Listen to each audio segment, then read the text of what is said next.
Hey, I am Mabel, a Filipina age group triathlete, and today I'm going to show you around my pain cave.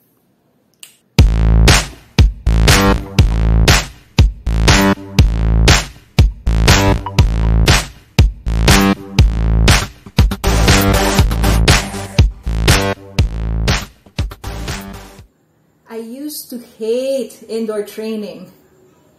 2 years ago, I trained for my first full marathon and my first half Ironman distance triathlon, and 99% of that was done outdoors.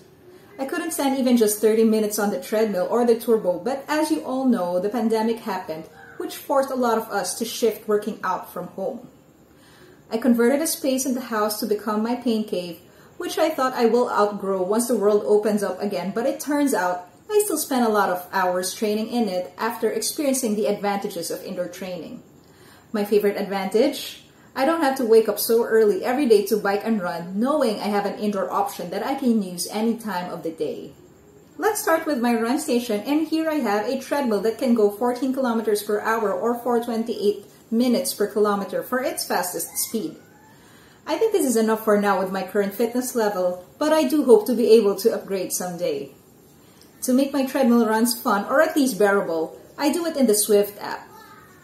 A pod attached to my running shoe is used to transmit my pace to the Zwift app on my phone so my avatar moves along as I run on the treadmill. With the Zwift app, you can also schedule group runs with your Zwift buddies or join races, so the social aspect makes the treadmill running fun. My choice of footwear currently for treadmill running is the New Balance Fuel Cell Prism.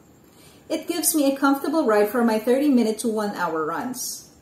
The longest run I have done in these shoes on the mill was 2 hours, and it didn't feel heavy on the legs.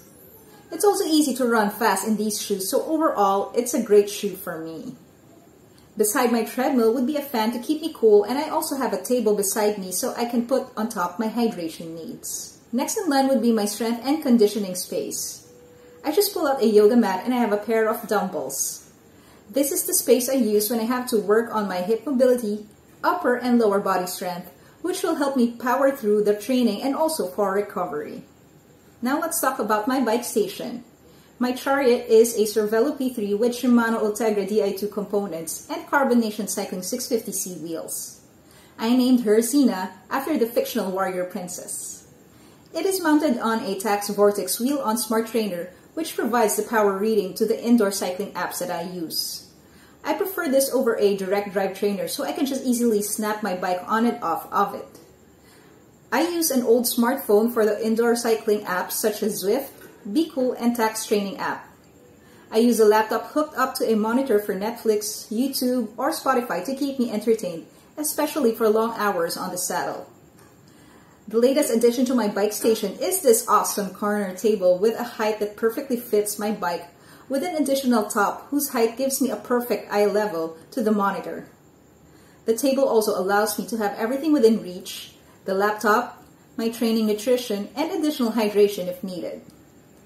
To give it an awesome gamer feel, I attached LED strip lights with different light modes that I change depending on my mood. This whole setup really elevated my indoor riding experience, which allows me to endure saddle times of more than 2 hours. Are there any improvements I wish to have in the pain cave? Of course, yes. My pain cave wish list would be a smart TV for the treadmill, AC for the room to make it really cold, another electric fan so I don't have to move the only current fan here back and forth the bike and run stations, mirrors, and awesome lighting. Having them would be nice to pimp the pain cave up, but those things can wait. Thank you very much for watching my pain cave tour, and if you have any suggestions or if you would like to show your pain cave, just leave a comment down below. I'll see you guys in the next videos.